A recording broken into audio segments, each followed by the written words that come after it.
RS brothers లో ఆషాఢం KG sale మళ్ళీ మొదలైంది. మరెన్నో క్రేజీ ఆఫర్స్ ఖైదీ చేయండి ఆర్ఎస్ బ్రదర్స్.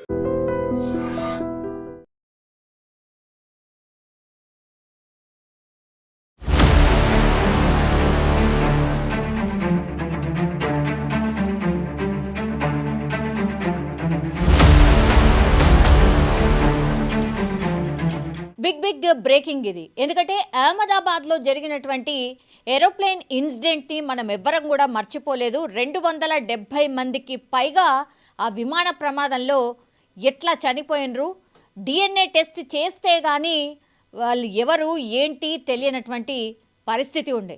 సో మళ్ళా ఎన్ని ఇన్సిడెంట్స్ అయినాయో, ఒకదానికేమో ఇంజన్ ఫెయిల్యూర్ అని, ఇంకొకటేమో టెక్నికల్ ఫెయిల్యూర్ అని, ఇట్లా చాలా విమానాల్ని ఎమర్జెన్సీ ల్యాండింగ్ రోజుకి మినిమం ఒక్కటన్నా చేస్తున్న సిచ్యువేషన్ ఇప్పటికీ కూడా కనిపిస్తుంది.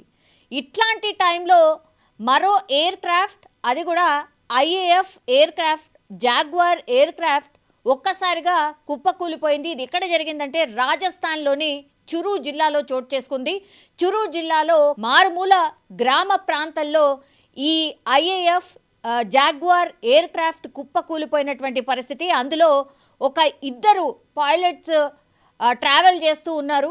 మరి ఏం జరిగింది ఏంటి అనేది తెలియదు, కానీ ఒక్కసారిగా ఆ శకలాల్ని మనం స్పష్టంగా చూడొచ్చు. అక్కడ గ్రామంలో పంట పొలాల మధ్యలో రాజస్థాన్లోని చురు జిల్లాలో ఒక్కసారిగా పడిపోయినటువంటి పరిస్థితి. అండ్ చాలా చిన్న చిన్న ముక్కలు కూడా మనకు కనిపిస్తున్నాయి. అంటే ఇది ఎంత పెద్ద బ్లాస్టో మనకు అర్థమవుతోంది. ఇప్పుడు ఈ IAF జాగ్వార్ ఎయిర్ క్రాఫ్ట్ యొక్క స్పెషాలిటీ ఏంటంటే చాలా అంటే కింది నుంచి ఇది వెళ్తుంది. అట్లాగే ఇది ఒక యుద్ధ విమానం కూడా కావడం, అట్లాగే ఏదైనా అంటే యుద్ధంలో ఖచ్చితంగా వాడేటటువంటి ఎయిర్ క్రాఫ్ట్ ఇది అన్నటువంటి ఇన్ఫర్మేషన్ కూడా మనకైతే అందుతోంది.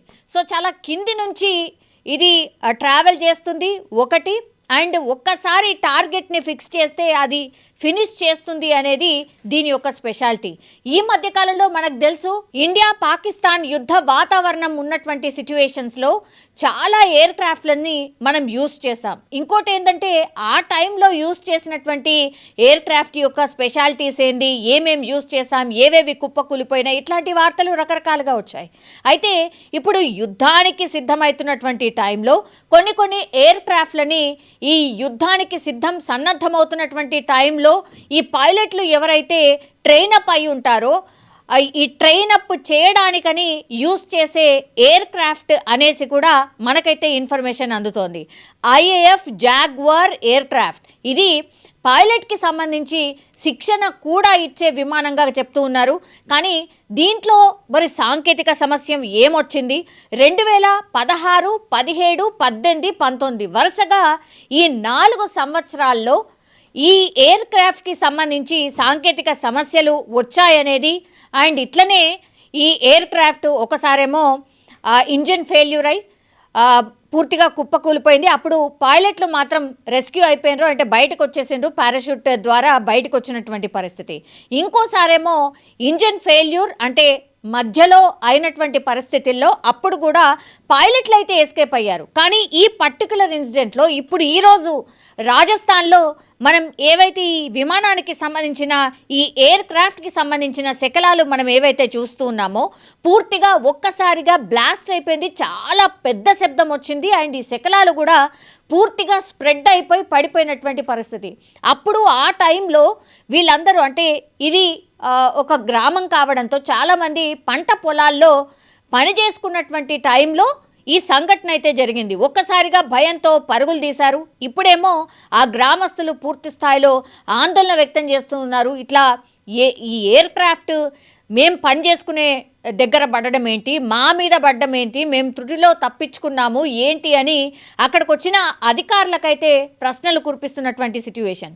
ఇంకోటి ఏంటంటే ఇప్పుడు ఈ శకలాల్ని మనం గమనిస్తే గనక ఇంతకు ముందు ఈ air craft IAF jaguar air craft సాంకేతిక సమస్యలు గతంలో కూడా వచ్చినాయి, కానీ ఈ పైలట్లు మాత్రం రెస్క్యూ అయి బయటకు వచ్చేసిండ్రు. ఎప్పుడు కూడా ప్రాణ నష్టం జరగలేదు. ఫర్ ద ఫస్ట్ టైం ఇప్పుడు ఈ ఎయిర్ క్రాఫ్ట్ బ్లాస్ట్ అయిన విధానం కావచ్చు, ఆ తర్వాత ఇద్దరు పైలట్లలో ఒక పైలట్ ఆల్రెడీ ఆ పైలట్ సీట్లో ఉన్నతను ఉన్నలాగానే అట్లనే పూర్తిగా బాడీ గుర్తుపట్టరానంతగా పరిస్థితి ఉంది అనేది ప్రత్యక్ష సాక్షులు చెప్తున్నారు. ఇంకొకళ్ళేమో బయటికి పడిపోయారు, కానీ పూర్తిగా రక్తసిక్తం అయిపోయాడు, చాలా ఎమర్జెన్సీ సిచ్యువేషన్లో ఉన్నాడు.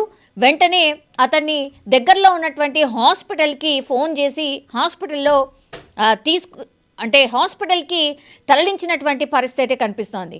సో ఇందులో ఇప్పుడు ఎవరైతే ఎస్కేప్ అయినరో పైలట్, ఎవరైతే ఈ హాస్పిటల్కి తరలించినరో ఆయన పరిస్థితి కూడా విషమంగా ఉన్నట్టు చెప్తూ ఉన్నారు.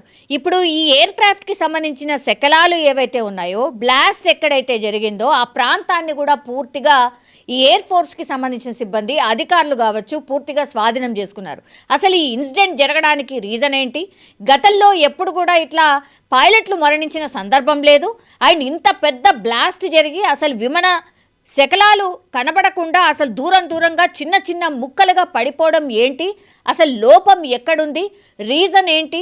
న్యాచురల్గా జరిగినటువంటి ఇన్సిడెంటా లేకపోతే సాంకేతిక లోపం ద్వారానా ఏమై ఉంటుంది అనేది పూర్తిగా క్షుణ్ణంగా పరిశీలించేందుకు గాను అధికారులు పూర్తి స్థాయిలో ఆ ప్లేస్నంతా కూడా స్వాధీనం చేసుకున్నారు. గ్రామస్తులు వాళ్ళ పంట పొలాలైనా సరే మీరు దూరంగా వెళ్ళిపోండి అని అక్కడ ఉన్నటువంటి ప్రదేశాన్ని పూర్తిగా ఖాళీ చేయించారు. ఎందుకంటే ప్రతి క్లూ కూడా వెరీ వెరీ ఇంపార్టెంట్. ఇవన్నీ యుద్ధానికి సంబంధించిన విమానాలు, యుద్ధంలో యూజ్ చేసే విమానాలు కావడంతో ఇట్లాంటి ఇన్సిడెంట్ని చాలా సీరియస్గా తీసుకుంటారు.